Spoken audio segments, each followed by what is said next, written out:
ini hanyalah merupakan penggiringan opini masyarakat.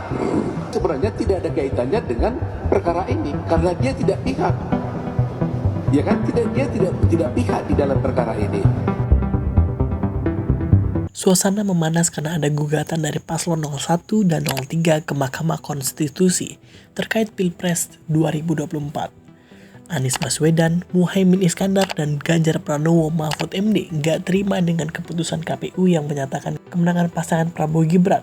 Mereka meminta Mahkamah Konstitusi mendiskualifikasi pasangan Prabowo Gibran dalam pemilihan presiden dan wakil presiden. Ini bikin gejolak di tengah masyarakat yang tengah menanti hasil akhir.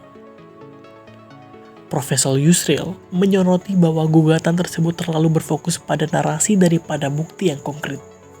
Menurutnya, kurangnya bukti-bukti yang kuat dapat meragukan keabsahan gugatan tersebut. Penyampaiannya pun lebih cenderung pada kualitas kuantitatif daripada kualitas kualitatif.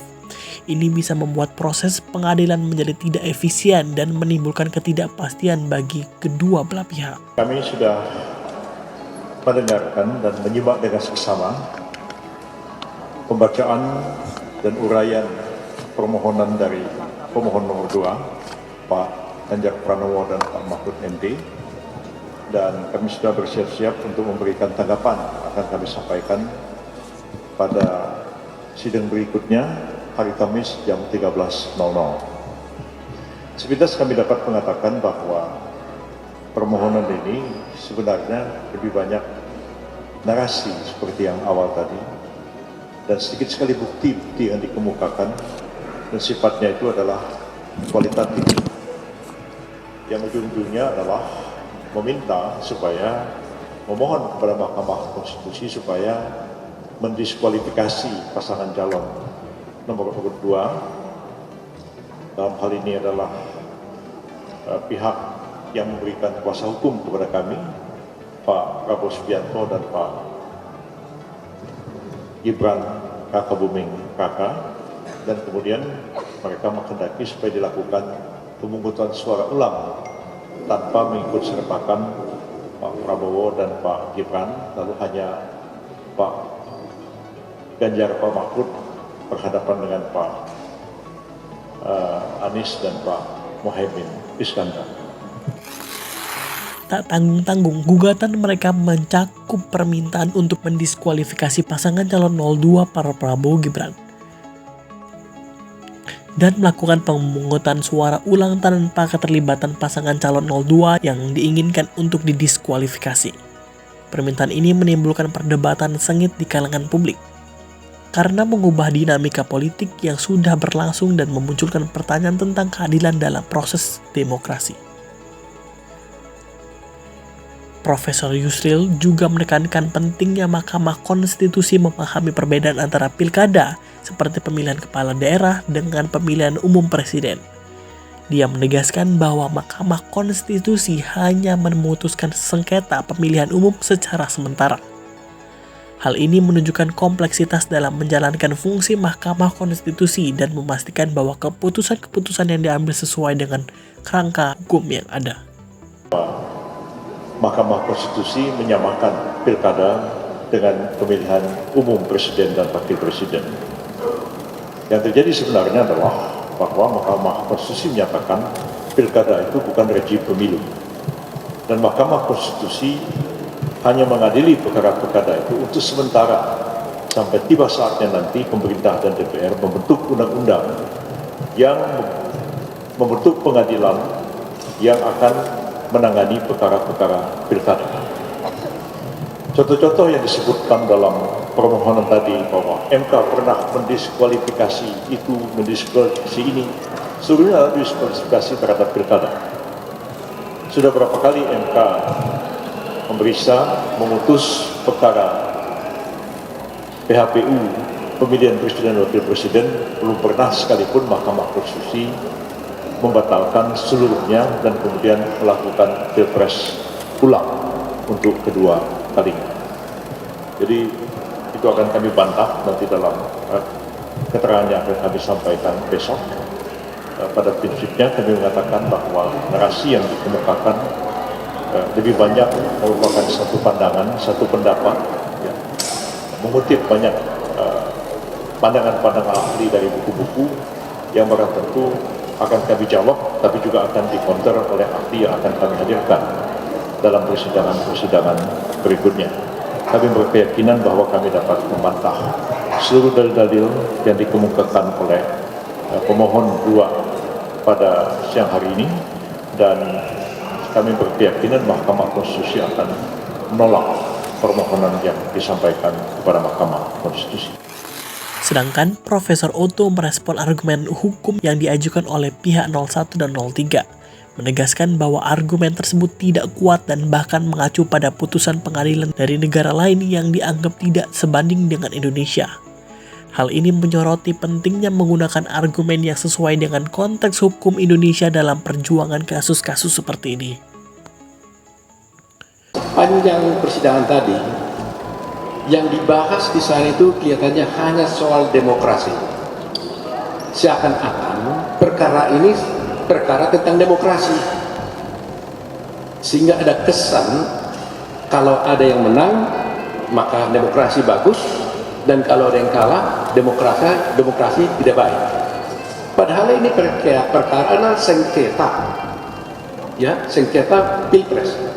Nama sengketa tentunya hal itulah yang harus dibicarakan, bukan tentang demokrasi, walaupun memang kita menginginkan negara demokrasi. Kedua, dalam rangka membicarakan tentang demokrasi tadi, dari pihak pemohon dua merujuk kepada putusan-putusan pengadilan yang ada negara-negara Kenya, Zimbabwe, dan juga Malawi. Terus terang aja saya sangat sedih, menyesalkan itu. Seakan-akan kita dituduh dengan pernyataan itu, seakan-akan negara kita ini lebih rendah daripada Malawi, Kenya, dan Zimbabwe. Yang saya rasa, menurut saya, justru negara Kenya, Zimbabwe yang harus mengikuti Indonesia tentang hukum. Karena saya meyakini hukum di negara kita lebih baik daripada mereka. Bangsa Indonesia juga lebih baik dari mereka dalam segala hal. Sehingga kalau argumentasi hukum yang disampaikannya itu merujuk kepada undang-undang dan pengadilan yang ada negara yang menurut saya tidak lebih baik daripada Indonesia, itu keliru. Dan itu sungguh menyakitkan hati bangsa Indonesia, karena menempatkan negara Indonesia di bawah daripada negara tersebut. Profesor Otto juga menekankan pentingnya mematuhi undang-undang yang berlaku dan tidak terlalu memaksakan, serta bahwa Mahkamah Konstitusi tidak seharusnya menciptakan terobosan yang bertentangan dengan undang-undang yang sudah ada. Hal ini menegaskan prinsip kepatuhan pada hukum dan menjaga integritas lembaga peradilan dalam menangani kasus-kasus yang kompleks. Pemohon kelihatannya memang memaksakan bahwa agar perkara ini menjadi kewenangan daripada Mahkamah Konstitusi. Walaupun mereka mengakui, tadi dinyatakan di sana, benar ada pasal 475 Undang-Undang Pemilu yang mengatur bahwa kalau sengketa pilpres itu sengketa hasil di Mahkamah Konstitusi, tetapi kalau soal TSM itu ada di Bawaslu. Mereka mengakui. Tapi mereka ingin membuat suatu terobosan, dan meminta hakim membuat terobosan. Ini keliru, karena terobosan bisa diambil kalau tidak ada aturan yang berlaku. Seperti kasus dulu TSM tahun berapa? 2014, nggak ada aturan tentang TSM. Sehingga Mahkamah mengambil terobosan, menciptakan adanya pelanggaran TSM itu. Nah sekarang TSM sudah diatur dalam Undang-Undang Pemilu. Jadi tidak ada lagi ruang bagi Mahkamah Konstitusi untuk mengambil suatu terobosan yang bertentangan dengan undang-undang yang ada. Sehingga kepatuhan kita, kepatuhan Mahkamah Konstitusi haruslah tetap dijaga agar patuh kepada undang-undang berlaku dan hukum acara yang sudah diatur di dalam undang-undang tersebut. Inilah yang perlu kita jaga dan kita jaga bersama. Jangan sampai undang-undang diatur untuk hanya masyarakat setempat. Kita tegakkan hukum dan keadilan. Kuasa hukum Prabowo Gibran lainnya juga mengkritik petitum. yang diajukan karena dianggap mengandung muatan agitatif dengan meminta jumlah hakim konstitusi yang tidak lazim dan memunculkan pembelahan di dalam hakim konstitusi.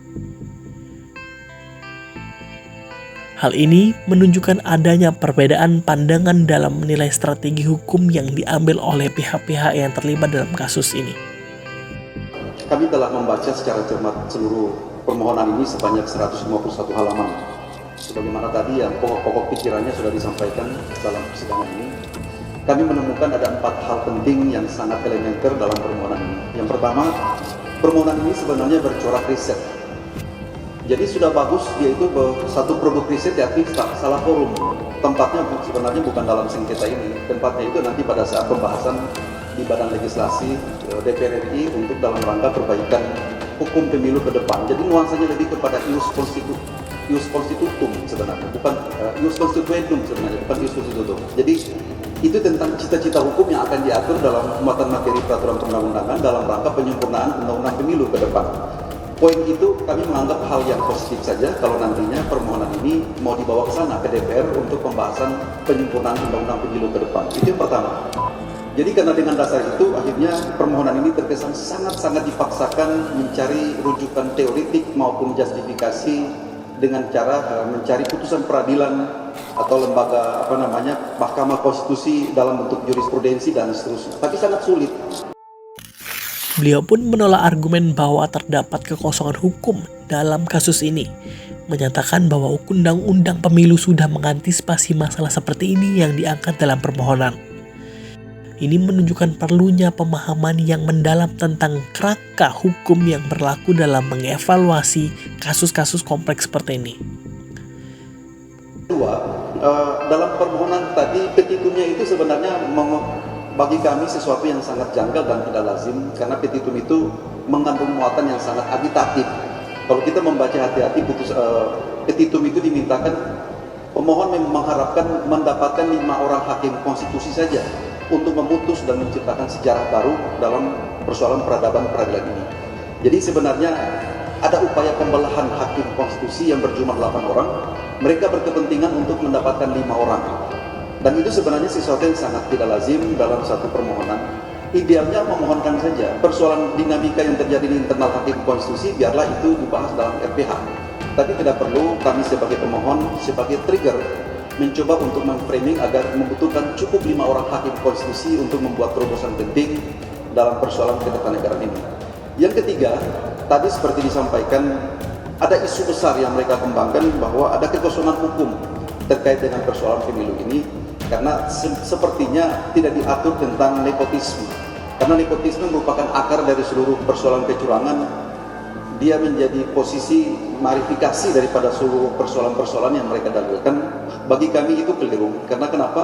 Persoalan bansos, persoalan kebijakan pemerintahan, apapun itu telah diatur dan diantisipasi dalam undang-undang pemilu. Bahkan bisa dipidana kalau andaikan satu keputusan yang dibuat oleh pejabat negara, penyelenggara pemerintahan itu yang menguntungkan pihak lain atau merugikan pihak lain itu dapat dipidana. Jadi sebenarnya undang-undang pemilu itu sudah mengantisipasi soal-soal seperti legal issue yang mereka angkat dalam permohonan ini. Jadi sangat mengada-ngada dan terkesan dipaksakan untuk mencari justifikasi yuridisnya. Makanya banyak teori-teori yang diimpor.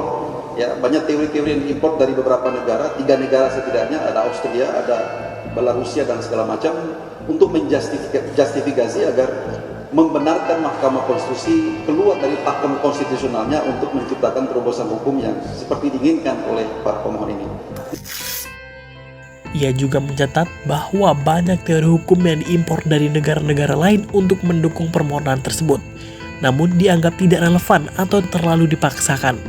Hal ini menyoroti pentingnya menggunakan landasan hukum yang kuat dan relevan dengan konteks hukum di Indonesia dalam mengajukan argumen-argumen hukum dalam proses pengadilan.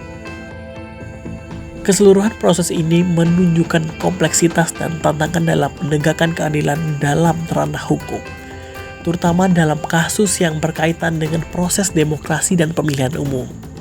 Penting bagi semua pihak untuk menghormati proses hukum yang berlangsung dan mengikuti prosedur yang telah ditetapkan. Dengan demikian, hasil akhir dari proses ini diharapkan dapat mencerminkan keadilan dan kebenaran sesuai dengan prinsip-prinsip hukum yang berlaku. semua pihak harus tetap tenang dan memberikan dukungan pada lembaga peradilan dalam menyelesaikan masalah ini. Terima kasih telah menonton. Kami butuh pendapat Anda di kolom komentar untuk menyambung diskusi kita. Jangan ragu, jangan bimbang untuk menekan tombol subscribe agar kita tetap terhubung.